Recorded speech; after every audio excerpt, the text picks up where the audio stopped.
Bismillah, wassalatu wassalamu ala rasulillah.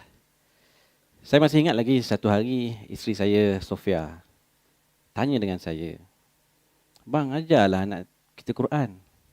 Abang kan ustaz." Ya, saya memang ustaz. Tapi saya terfikir juga, macam mana nak ajar anak? Dia kan autism. Nak sebut nama ayah, nak sebut nama ibu pun masih lagi sukar untuk dia. Tapi Allah Maha Adil. Allah bagi dia dalam keluarga kami. Allah tukar persepsi saya terhadap OKU. 360 darjah. Dan melihat OKU itu bukan pada kekurangannya, tetapi pada kelainannya. Kini, Alhamdulillah, Muhammad Faris Akhyar mampu menghafal juz 30 dengan cara dia. Assalamualaikum warahmatullahi wabarakatuh. Saya Nur Akhyari Muhammad Raus, asal Negeri Sembilan.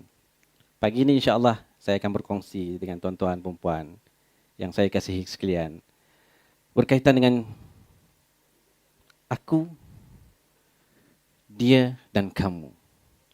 Berkaitan dengan perjalanan hidup saya, berkaitan dengan inspirasi saya terhadap anak saya, dan mudah-mudahan insya-Allah inspirasi ini boleh membantu tuan-tuan dan puan untuk lebih mengenali dunia OKU. Perjalanan hidup saya, bagaimana saya seorang ustaz nak membawa anak saya mengenal Allah. Nak membawa anak saya rutin ibadah. So kadang-kadang ini benda-benda yang agak stigma dalam kalangan masyarakat. Sebab apabila sebut tentang OKU ni, biasanya masyarakat kita menyatakan bahawa oh, tak perlu nak ajar agama, tak perlu nak ajar Quran, tak perlu nak buat itu, tak perlu nak buat ini. Tetapi jauh di sudut hati saya seorang ustaz. Takkan tak mampu kita mengajar di Universiti Sains Islam, tak mampu nak mengajar anak sendiri. Jadi kehidupan saya ini bermula dengan anak saya didiagnos sebagai autism, non-verbal, tak mampu nak bercakap. Tapi dalam kehidupan ini, tuan-tuan dan puan yang dirahmati Allah Subhanahu wa taala, apa yang paling indah dalam hidup ni adalah bagaimana kita nak memperkenalkan anak kita dengan Allah Subhanahu wa taala. Saban hari kita memikirkan tentang bagaimana kita nak memanfaatkan diri kita untuk anak kita. Dan dalam sedar tak sedar, rupa-rupanya apabila anak kita membesar, anak saya membesar, nak hantar kelas agama, tak ada. Rupa-rupanya sekolah agama untuk OKU boleh dikatakan hampir tak ada, khususnya bagi OKU masalah pembelajaran. Saya bertemu dengan sahabat-sahabat. Kerana anak saya dipertemukan dengan orang-orang yang hebat.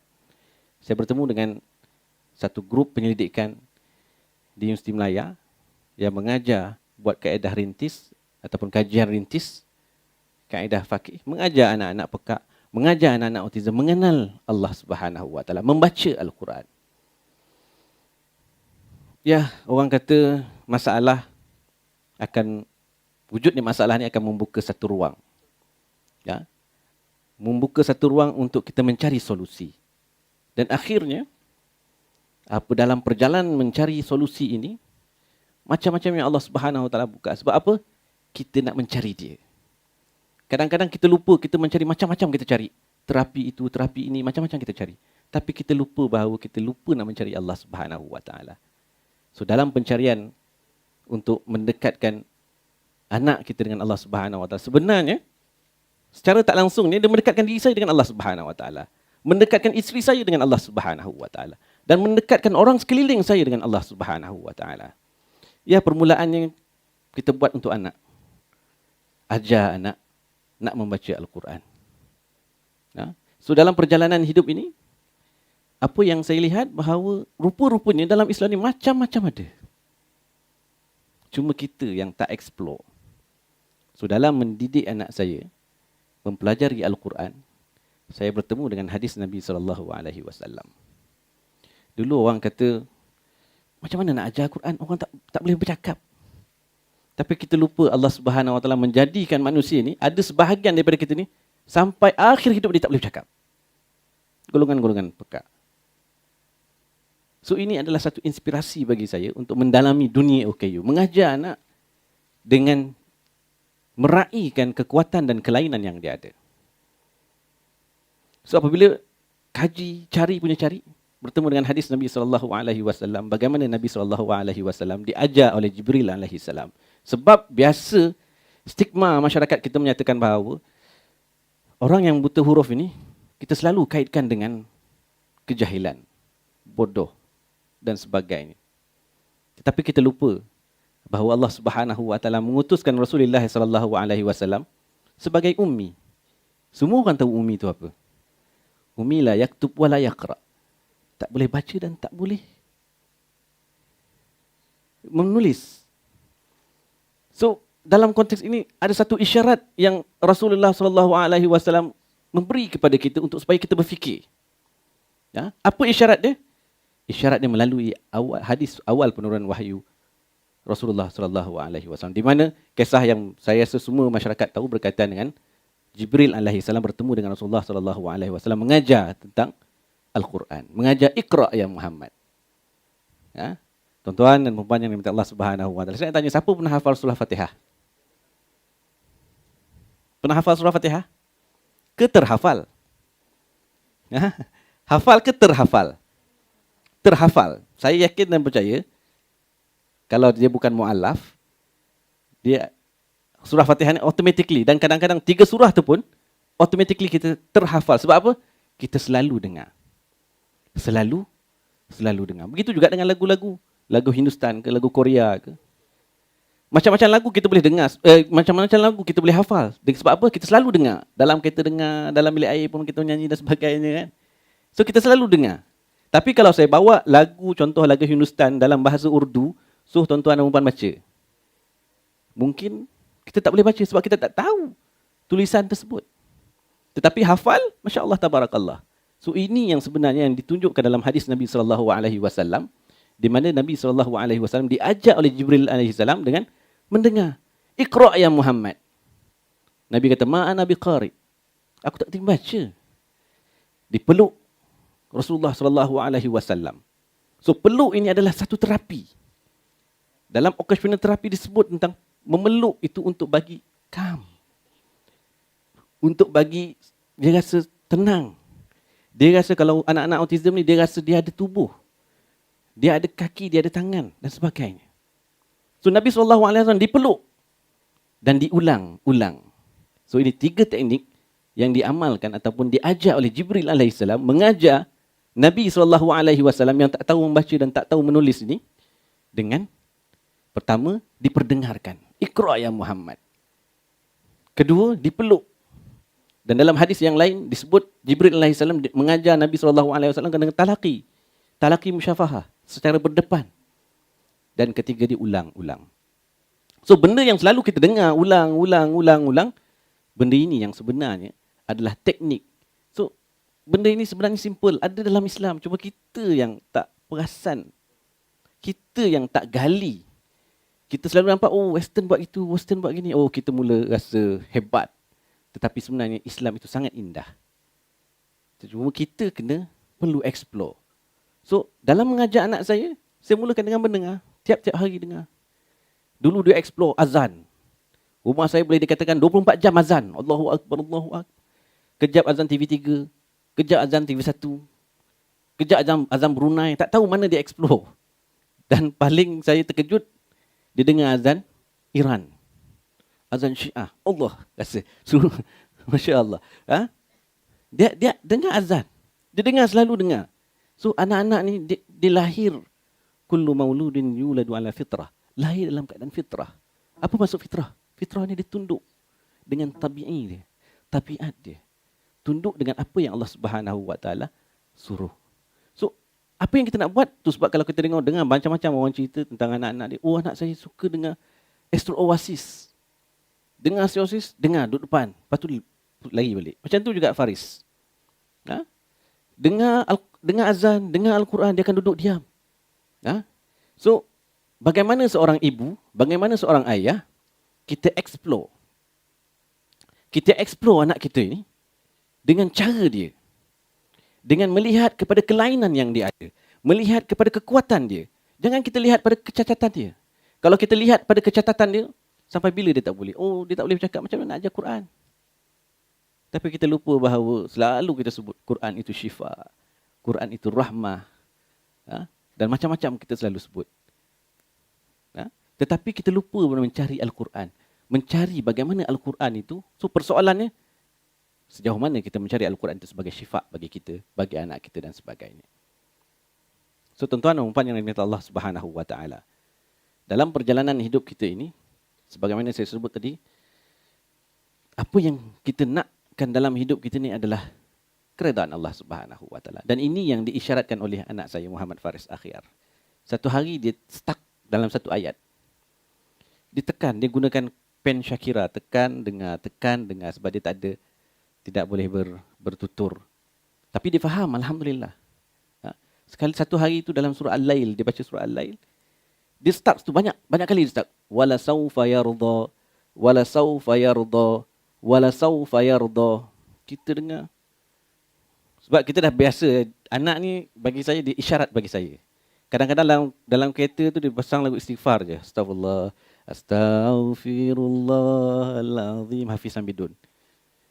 Kata banyak kali dia ulang sampai astagfirullah, ulang balik aku ni banyak dosa ni. So anak bagi tahu kat kita.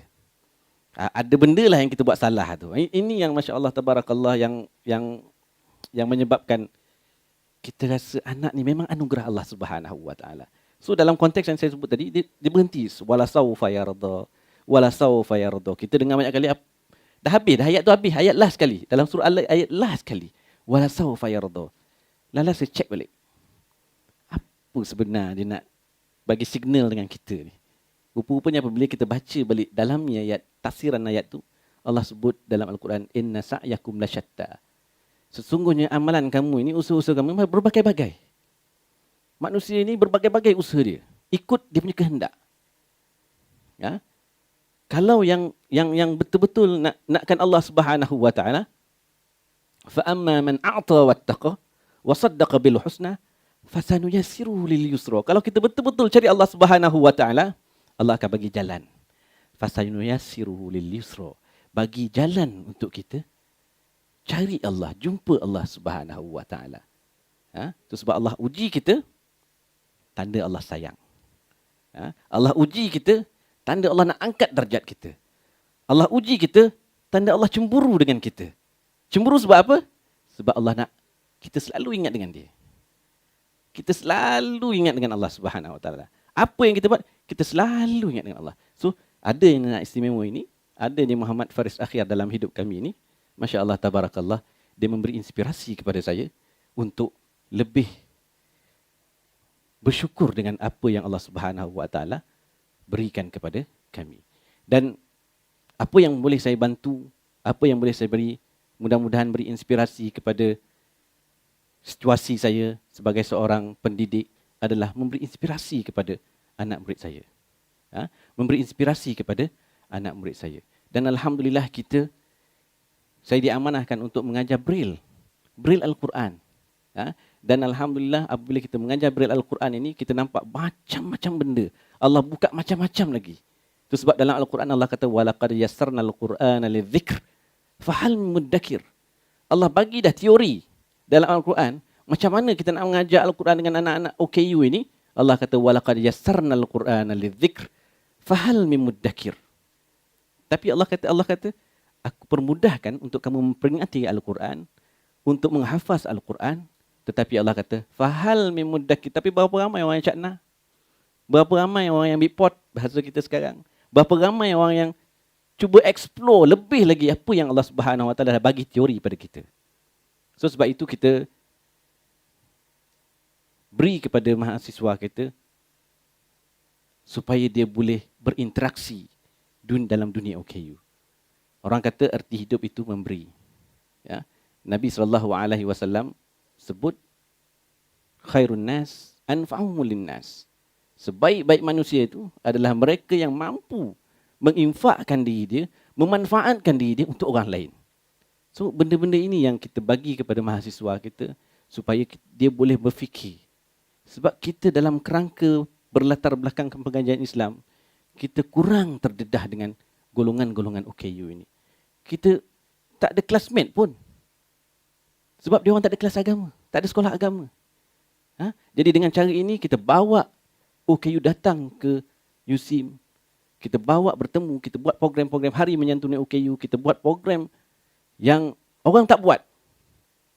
Kita cetuskan supaya orang nampak, apabila kita buat program OKU berdoa, rupanya kita lupa bahawa doa dia ni kita kata dia anak syurga.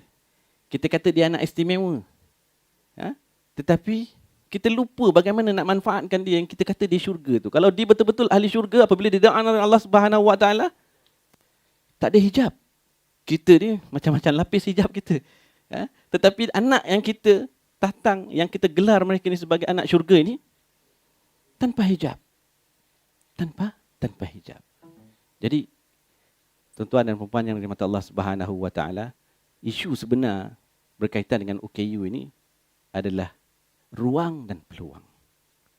Ruang dan peluang. Kalau kita bagi dia ruang dan peluang untuk dapat agama, insya-Allah.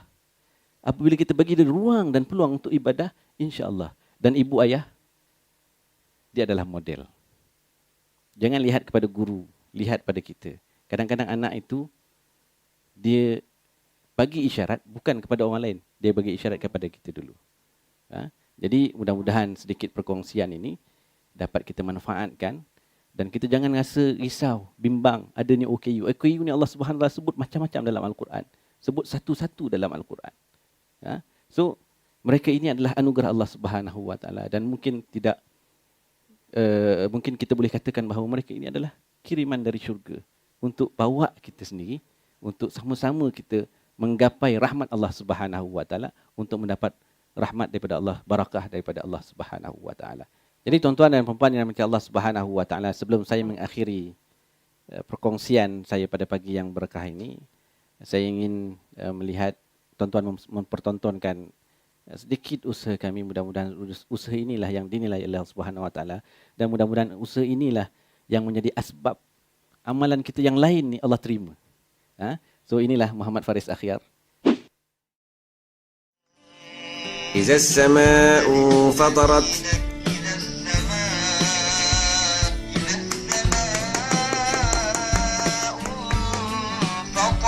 ألا يظن أولئك أنهم مبعوثون